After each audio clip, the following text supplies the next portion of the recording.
see something for you and your family. Make a puppet from things you've got. Scissors and glue, now write the plot. Watch, make, share. Today on People Behind the Puppets, I have the pleasure of meeting and talking to Emma Tompkins. Now, Emma has worked with us on several shows here at Little Angel, Flying Bath, Junk and Scoop Space. Hello, Emma. I'm Angel. Hi, Angel. Hello. It's lovely to have you here. Now, tell us, how did you first get into designing and making puppets?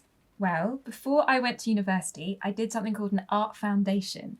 And we had a project on the art foundation where we had to make a puppet based on a character from a fairy story. And my character had to hold and use scissors.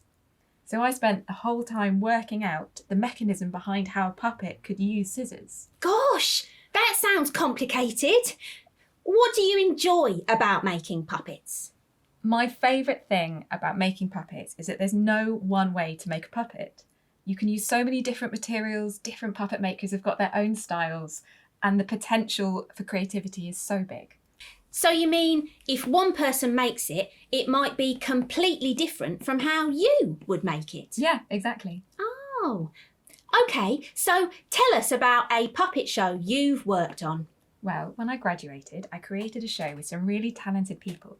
And we created the show to fit inside a living room. So the story came from all the objects and furniture that you might have in a living room. And we had a sea monster that was actually a chair. Ooh. And the sea monster swallowed the puppet. And the audience, the children, had to make the sea monster seasick so the puppet could escape, and socks flew out and fell all over the audience. Oh, you mean a vomiting puppet? Yep. Gosh, there's so many different types of puppet. What's your favourite and why? Well, my favourite puppetry is when it comes from objects and you create characters and animals and humans from things that started their life as something else. Like you could make a flamingo from a watering can. But how do you know which object will make a good puppet? Well, it's all about the imagination.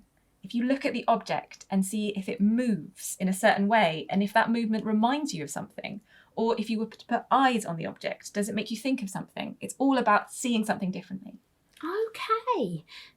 So, Emma, when you're making a puppet, what are 3 things you need to consider? Well, the first thing you want to think about is the movement of the puppet. And this can take place in the joints of the puppet. So you think about how a shoulder might move and you might want to recreate it in the same way using your materials. You also want to think about the face of the puppet. That's the expression. That's where the whole character comes from. You want to think about where the eyes are looking always. That's really important with puppetry. And then you also want to think about the materials that you make your puppet out of, because they give an extra element to how your puppet might seem. Ooh, lots to think about. Now, let's have a look at the puppet you have designed for our viewers.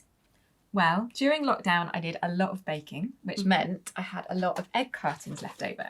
So I thought, why not make a puppet from egg cartons? Ooh. And if you're making a puppet from egg cartons, there's only one choice of what puppet to make. That's a chicken. Oh, of course, a chicken. So here is a chicken made out of egg cartons. Oh, hello. Oh, brilliant. Emma, talk us through it. Well, as you can see, the wings are egg cartons that I've stuck together.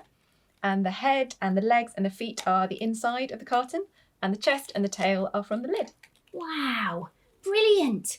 If you want to make an egg box chicken, you can download the instructions from our website. Emma, thank you so much for joining us. It's been a real pleasure. Thank you for inviting me. Bye, everyone. See you next time.